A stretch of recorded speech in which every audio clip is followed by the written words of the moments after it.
When I saw it, it was actually a really rather emotional feeling, but internally, I had this warmth for it.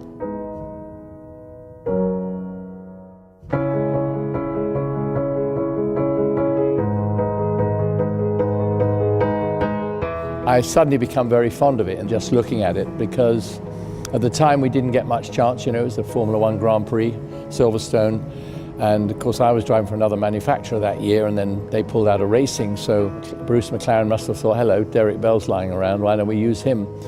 And he tested the car, I believe, at Goodwood on the Wednesday, and then phoned me up that night and said, how about driving for us at the weekend? And of course I was thrilled to do that. Unfortunately, technology wasn't what it is today, and I'm sure today they could really make it work very well. The fact was, you know, you come into a corner with, let's say, you know, 65-35 braking, 65% on the front, and then you're downshifting, so you've got transmissions that are working at a different ratio, and the car's dancing around, made it really dance around, and it came into the corner, and we were lucky to even arrive going straight, to be honest. It never really worked. You know, to get in this gorgeous orange car along with Bruce and Denny with their orange cars that had done incredibly well and won world championships for them, was pretty special. So, you know, I was expecting great things because of what it was. You know, you drove it because you thought, well, if I could get to the end of the race, we'd be proving something. But sadly, it only lasted 6 laps or so before we had a problem with the suspension. Silverstone, of course, didn't have all these corners it has now. It had 6 or 7 corners very fast. I think it was like 145-mile-an-hour lap. So everybody was thinking of running without any wings at all, so no drag, but obviously just maximum top speed. And we all thought that with doing that without wings, the all-wheel drive would be an asset. In fact, it wasn't, and I came in and said, could I have something on the back, please? Can I have the wing off, you know, one of the wings over there, Bruce? And Bruce said, no, Denny and I want those because our cars aren't stable either. So I had the shovel on the back. I mean, you think it took me around that track for 2 days practice, qualifying, and then the race, and then you see it all these years later. It's fantastic.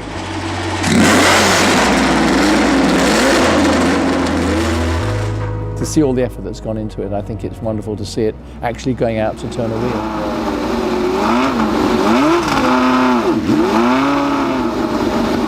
Well, this is an historic moment, certainly for me and probably for the guys that worked on this car all those years ago. Amazing when you think about it. 48 years later, I'm still sitting in bloody racing cars. And last time I drove was number 6, lap 6 in the British Grand Prix, Silverstone in '69. And here I am driving around having a look at this amazing track at the historic Silverstone circuit in a car, the 4-wheel drive McLaren M9A. Seems to be running really rather well, I have to say. Shouldn't say that, should I?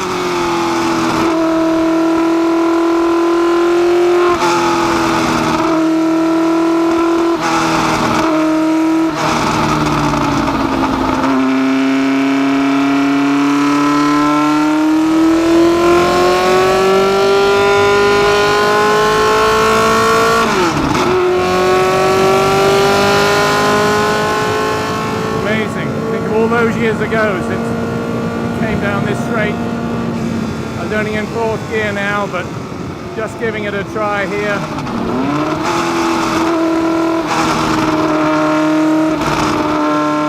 I mean, it's a long time since I drove a Cosworth engine car really in a Formula One chassis.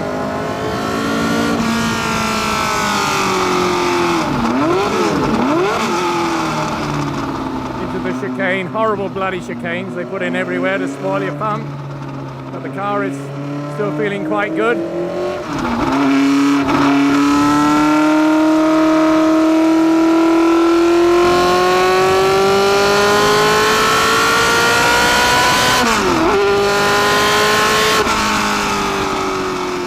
Feeling quite good. I'm not pushing it at all, as you can imagine, but just enjoying the ride.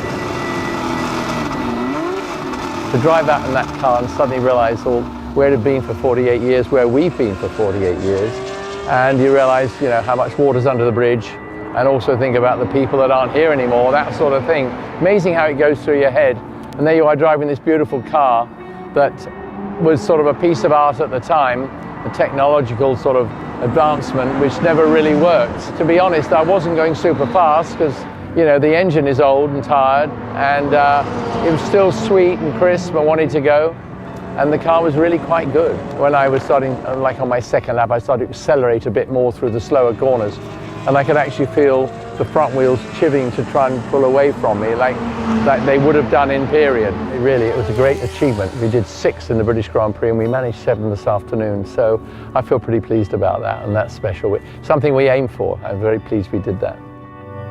It's because a lot of drivers, 48 years after they drove it, are not the least bit interested in driving a racing car, and probably I shouldn't be so stupid and naive to think that I can do it as well. But I do a lot of driving still all over the world, so why not? If you can, you're going to have a go at it.